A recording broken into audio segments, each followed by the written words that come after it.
Could you expand these maybe? A meta skill is a skill that helps you acquire more skills. Learning how to read is a meta skill. Like learning how to learn is a meta skill. With the broadest brushstroke, all the way chunked up, learning to learn well, quickly, and retain information, and be able to implement it is a skill. You give 100 people a course, right? That's free. The difference between the people who are going to be successful and not successful are the ones who already have sufficient meta skills to be able to then use the information and implement it. Like at one polar extreme, you've got somebody who's completely incompetent, right? Who like you have to teach them how to turn on a computer. And on the other extreme, I can say, go build me a company, and the person can do it.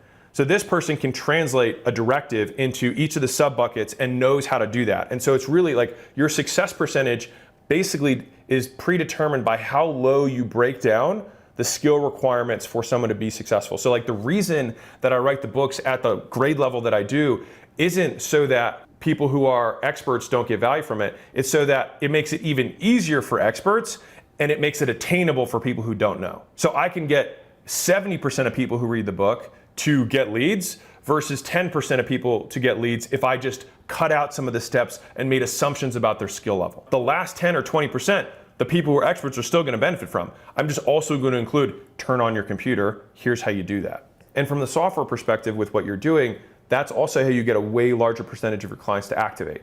Typically, we make assumptions because we assume that every customer is just like us. And so they have the same meta skills as us and they have the same interpretation or perception of the world and the UX.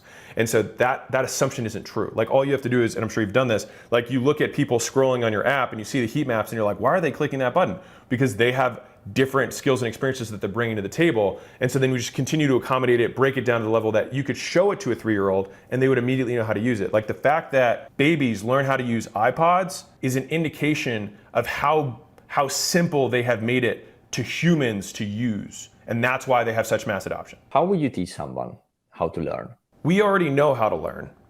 It's just that most people don't know how to teach. Everybody learns stuff all the time, right? If you touch a stove and it's hot and it burns you, you learn not to do it again. Like learning is natural, like we all learn. But people who want to teach a specific behavior don't know how to do it. And so it really just comes down to 3 things, which is what do I reward, what do I punish, and what do I extinguish, right? So reward is you give a carrot right after someone does something. Punish is you zap them or you smack them after they do something. Or extinguish is you do nothing, right? So if your wife walks in and she got her nails painted neon orange and you don't like it, you might not want to punish her because that's probably going to have negative ramifications in the rest of your life. But you might extinguish it. So you might not say anything about the nails. Or you might say something different. She's like, do you like my nails? I might say something back like, I'm happy that you got what you want.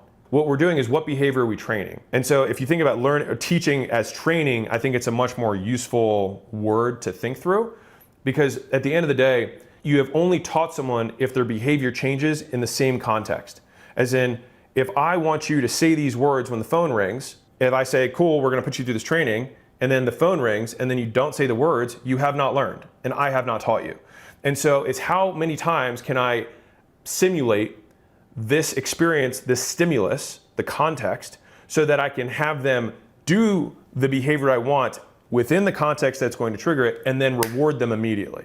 And that's how you have a feedback loop that trains people to do something. I would focus almost exclusively on meta skills. Teaching people how to learn, step 1, and then teaching people the things that are the next level underneath, which is learning how to write, learning how to read, learning how to speak, learning how to do math. Like those are the building blocks of everything else that follows.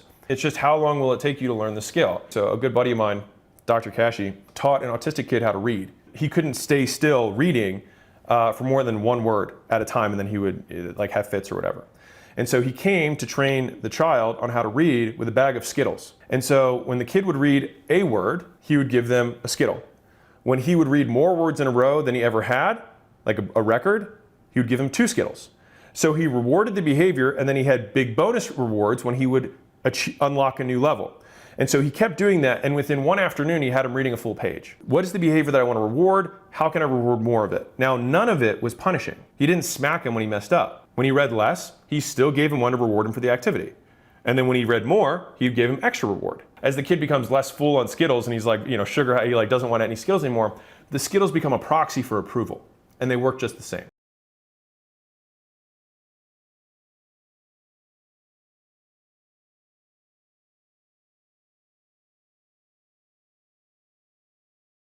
Almost exclusively reward. Because punishment changes behavior faster. Reward changes behavior longer.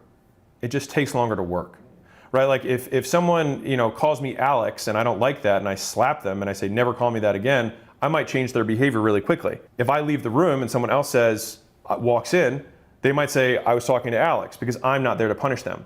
And so punishment only works as long as the source of punishment is there and the person doesn't get accustomed to the punishment, because punishment itself becomes desensitized over time. And so to effectively punish someone, if you want to consistently punish, then you have to increase the intensity and variety of punishment over time, because otherwise people get desensitized to it. If you're always mean and yell at all of your employees, eventually they stop caring. So you have to increase the level of your threats, right? You then have to say, I'm going to fire you, I'm going to kill you, right? You have to make these threats increase because you increase the intensity and the variety of how you claim to punish them.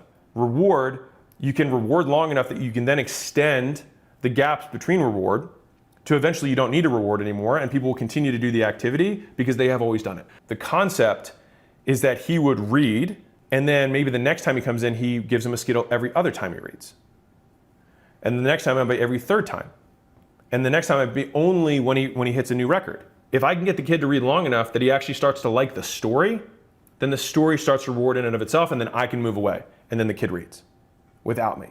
And so fundamentally, that's what you try to do when you train any activity, is that most people who are experts at anything get rewarded from the activity itself. Because once you develop a level of mastery in the skill, you enjoy it because you're good at it.